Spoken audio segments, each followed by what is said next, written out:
Life is precious and you need to grab all the happiness you can every day and make the most of it. Life's also fragile and uncertain, and that's the reason why today we are going to focus on the most critical aspect of your financial well-being, life insurance. This decision or this investment is the most valuable gift you can give to those who depend on you for their economic needs, and those who are most precious to you, your spouse, your kids, your parents. Welcome everyone. With my expert panel today, Jayant Dua, MD and CEO of Birla Sun Life Insurance, and Harsh Rungta, CEO of ApnaPaisa.com. I'm going to thrash out every aspect of life insurance and hopefully answer every question on your mind. Jayant and Harsh, thanks very much for joining me. I'm going to first come to you, Jayant, and ask you, life insurance penetration, which is as a percentage to GDP, you judge it, is still very low. It's done extremely well, increased from as low as 1.2% to 5% plus over the 10 years, but it's still nothing.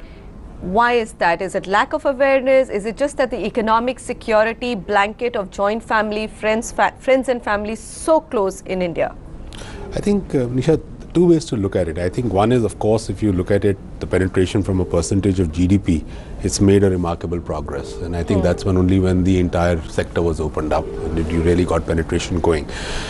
But I think we've only touched the, we've only scratched the surface. And going forward, I think there has got to be a lot of more work done where financial inclusion and life insurance have to actually work in tandem together for it to really go forward. Okay. Which would really mean that you will have to really now get into what we call as the under-penetrated areas. So if I would take a cut, I would say the metro and the semi-metro penetrations are far superior. But now the next journey to the other parts of the country has to be really taken place. And 10 years in a life insurance sector is actually a very small time frame. It's an industry for 100 years or 150 years when you actually reach the end point. And so I think the journey is well begun, and I think it's just going to move it forward over there. My second concern on this question really happens is that it's not an issue of the actual absolute number. Right. I think the awareness of life insurance in the country has definitely gone up. I would agree with that, Harsh. Every question which comes on Let's Talk Money, I think, has an life insurance component to it. However, the conversion from that awareness to a physical buy, there is a large gap. Okay. And that's what I think the life insurance and the regulator needs to work to convert.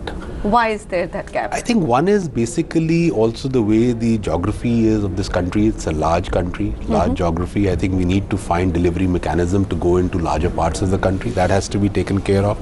The second is also the country. India is an evolving country, a very young country today. I mean, let's look at the median age. People will argue between 25 to 27, but that's where it is today. Now, I think the entire discernible customer base for the country is growing up. So earlier you were very heavily reliant on some elderly advice in your family to do it. People are now moving towards a lot more of financial planning advice. Right. Also, they're becoming more aware of the availability of products in the net and the general net culture which is coming, So I think all that will really take it forward to going over there. Now, what really happens is when you start getting into your own research, it's a positive and a negative. The positive is that you become more discernible, so you ask a lot more right questions. Right. The negative is sometimes you don't take the right decisions because you haven't taken the right financial advice.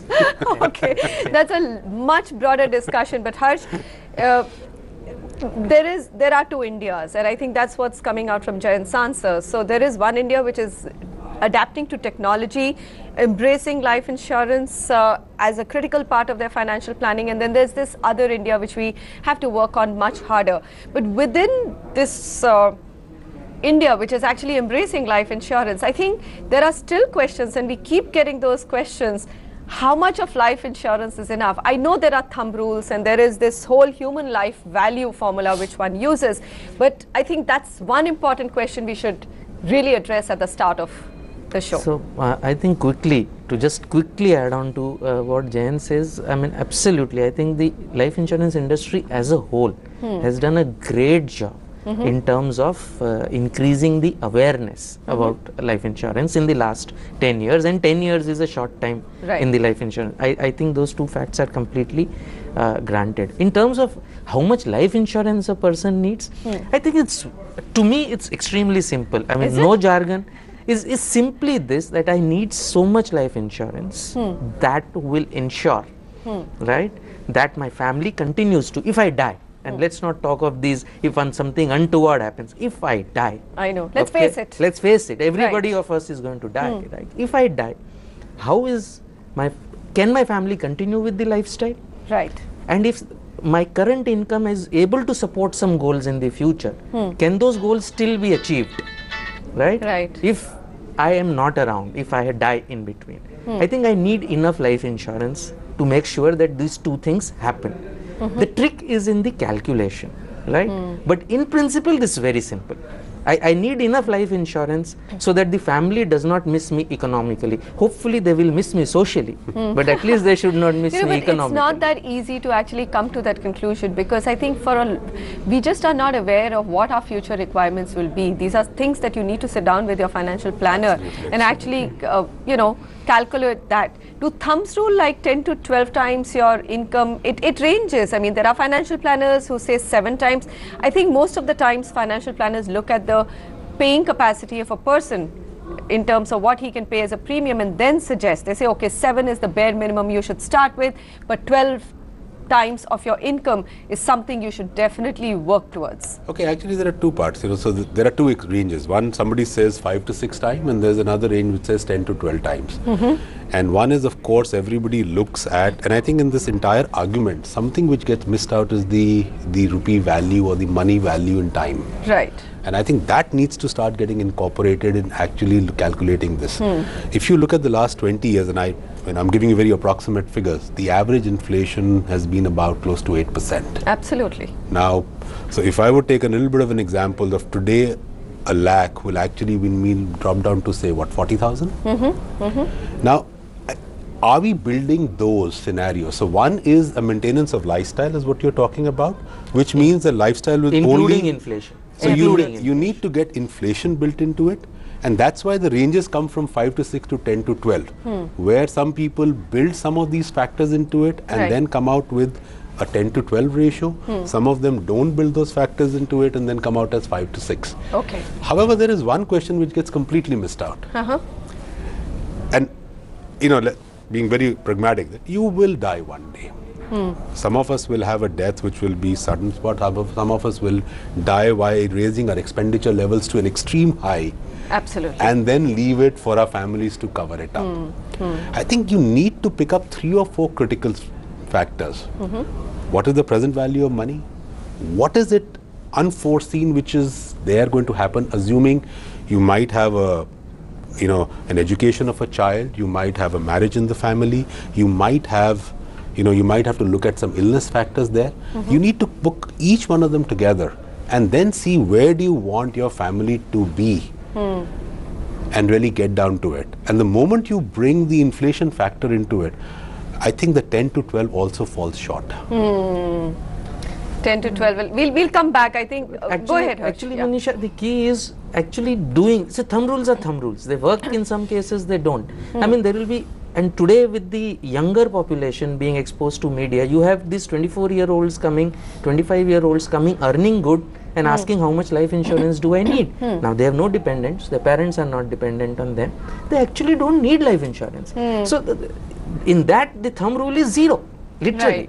Right. They don't need it today. When they get married and if their wife is dependent, even she may not be dependent, in which case they may never need life insurance if they don't have children. So my point is, this is something, thumb rules are good, you can follow whichever one, but the key is better you go for financial advice so that you don't end up being underinsured or paying too much money for insurance that you don't need. So both, there is an underinsurance danger and there is a too much insurance danger as well. I think we face as a nation right now the underinsurance problem, which is far more evident.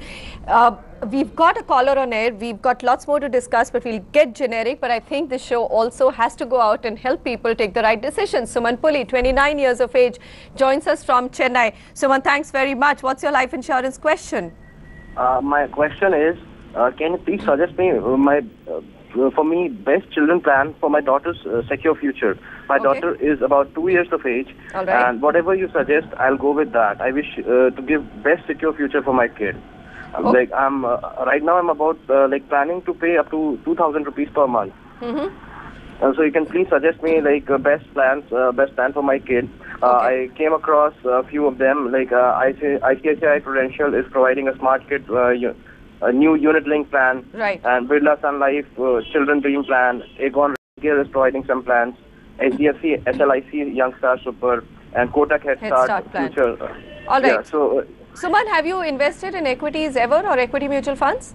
No, I am I'm very new to this field, so I don't have much idea. That's why I need some expert opinion. All right. Young father wants to secure his daughter, so he's looking at insuring her against obviously his life, anything happening to him, and also wants that money to grow.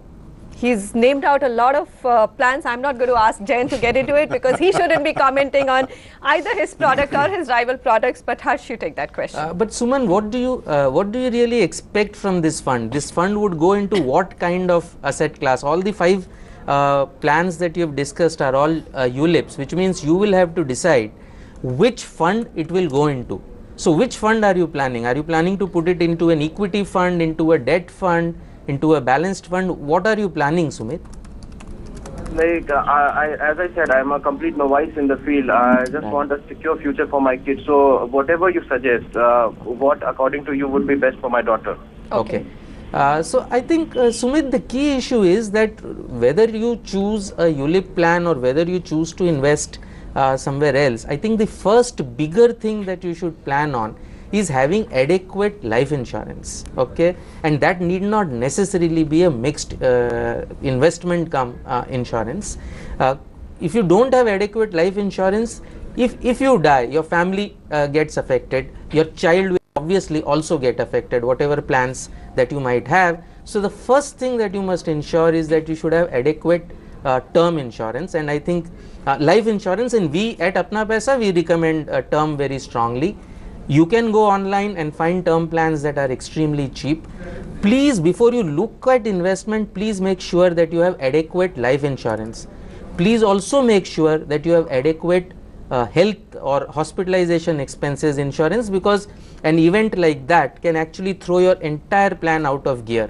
Only once you have these 2 plans in place should you start looking at investments. You can't look at investments before you complete your insurance requirements. As far as investments go, you can decide. As far as your daughter's future is concerned, she's 2 years old, and I think you're looking at a fairly long time frame. You're looking at least minimum 10 years. I think you're talking 15-20 years. You can look at any asset class that suits you. I would advise that any asset class that you choose, there should be big element of equity in it. So if you choose ULIP, great, choose the growth option. Okay, we don't recommend ULIPs, simply any ULIP, nothing to do with which company is offering it. Simply because I think you don't have the option of switching fund managers if the fund doesn't perform up to your expectations. You can choose equity mutual funds, you can choose balanced funds, or if your risk profile is low, you can also choose public provident fund, which is currently giving an excellent post-tax return. So depending on what you want, you can choose. I would suggest that you take proper financial advice, not just about your child's future, because that is one element of your overall plan. Get your entire plan into place so that you know exactly what you have to do to meet all your goals. All right, so just to sum it up, all the products that you've sent us are actually unit-linked insurance plans, ULIPs. Of course, they have a name like a child plan, so you obviously think that that's the best product to secure your daughter's future. That may not be necessarily true. So a clean term insurance plan to actually ensure your life and protect your daughter and your wife is extremely important. Kotak and Aviva, these are 2 term plans which are quite reasonable. Go for them. And if you still have money after you've paid the premiums for these term insurance covers, you could actually look at a mutual fund, an equity fund investment. The reason why we say we do not like combining insurance and investments is because it actually fails to do 2 things. It either doesn't give you adequate insurance, and if you need adequate insurance, you have to shell out a huge premium, or the investments under that ULIP plan may not give you the optimum returns which an equity plan or a balanced plan, if you want to be a slightly safe, a balanced plan will give you both a little bit of debt and equity will do. Having said that, if you still want to choose one of these, I think stick to the equity side or choose a fund which has more equity in it. You will have options in each of these plans to choose your debt equity combination. A lot more to discuss, lot more questions to take. We'll come back. You're watching the life insurance special of Let's Talk Money.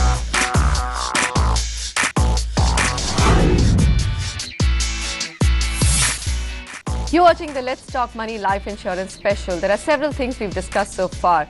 One, that is extremely important that you take inflation into consideration, calculate your life expenses extremely well, and then sit down with a financial planner before you come to the decision of what is the right amount of life insurance cover for you. I think that is a critical takeaway. But Harsh, we also have an audience which is very young. And in earlier Let's Talk Money, you've always said that one is right amount of insurance. And for people, like we just had callers who are under 35, there are accident and there are other covers which are even more important, right? Oh, absolutely. So, I mean, my son is 25 years old and he's working. Now, since nobody is dependent on him, he doesn't need life insurance, but he needs disability insurance. Should a critical illness strike, I mean, God forbid, a stroke or an organ failure, and we are seeing that it is happening at younger and younger ages now, you need enough insurance to make sure that you get a lump sum that will help you get an income, an alternative income. Similarly is accidental disability. So I think these two are extremely important, especially for, in fact for anybody, but especially for younger people. There are issues, and to the point which I would say that why does a 24, 25, fine, he needs the accident, he needs the disability covers, absolutely well said. But there's also an adage which says you need to start young in life insurance. And that's where the benefit of that really happens for you. And over a period of time, you look at the financial returns or the benchmark returns, the number of funds which beat the benchmark in LI as an industry, and you will find a lot of funds are very well managed and performing. So I think this debate is something which will continue. It is something which will be talked about.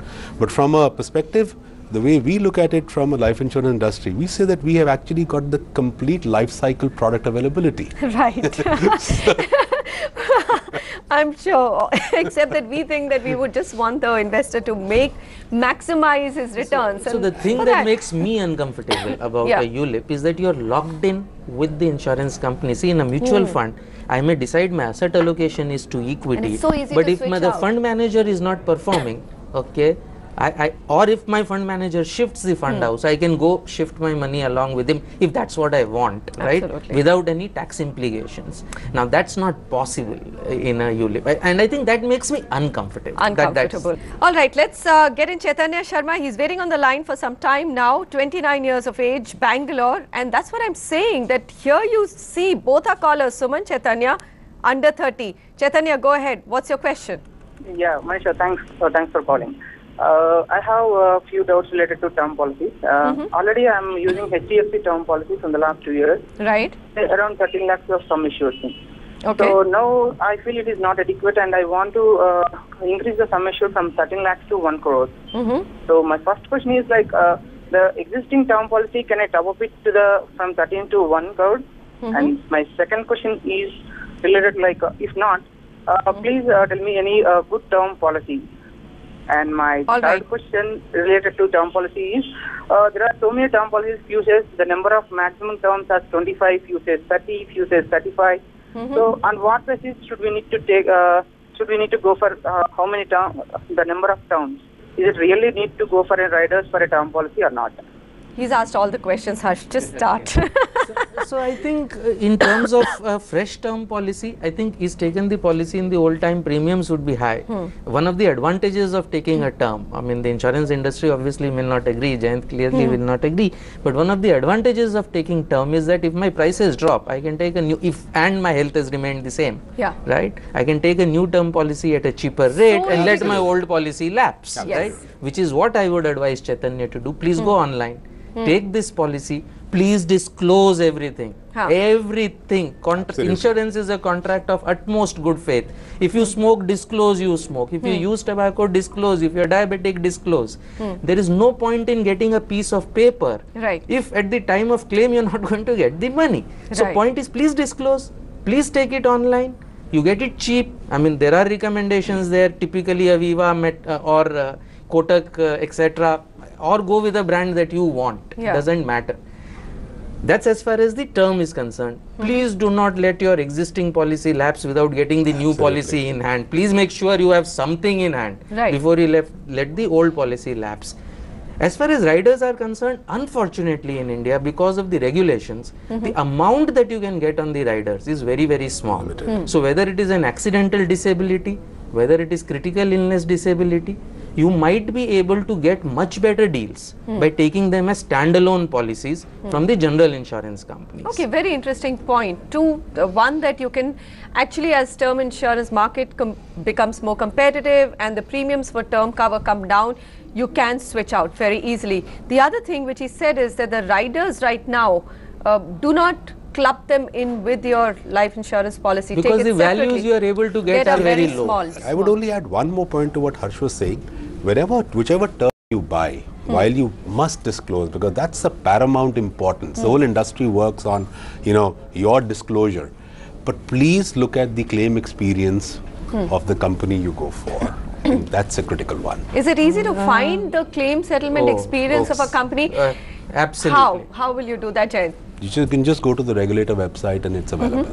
So it's as disclosed as that. It's available on the IRDA's website. There are sites like Apna Paisa and there are other sites on which you should be able to get the claims experience. A small bit of, I would just put a small bit of caution on the claims experience. Now, typically, if you look at anywhere in the world, as companies start, initially the volumes are low, so the denominator is low. Okay, so on the death claim percentage, right, initially it will always be high for all new insurance companies. As volumes increase, it should normalize.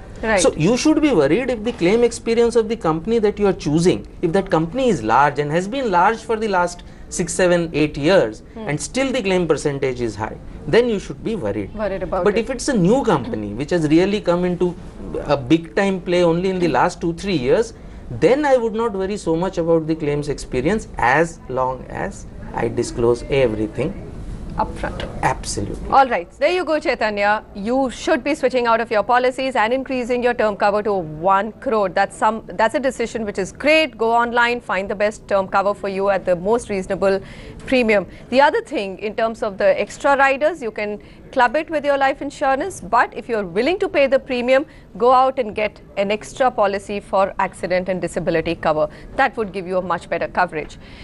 Well, this topic is huge and we could keep discussing it, but we've run out of time. Harsh and Jayant, thanks very much for joining me today. I'll be back again next week to take many more of your questions. Meanwhile, if you want to reach out to us with your questions or any of your money life queries, you can get in touch with us at money@ndtv.com or call us at the numbers flashing on your screen. Goodbye and thanks very much for joining me today.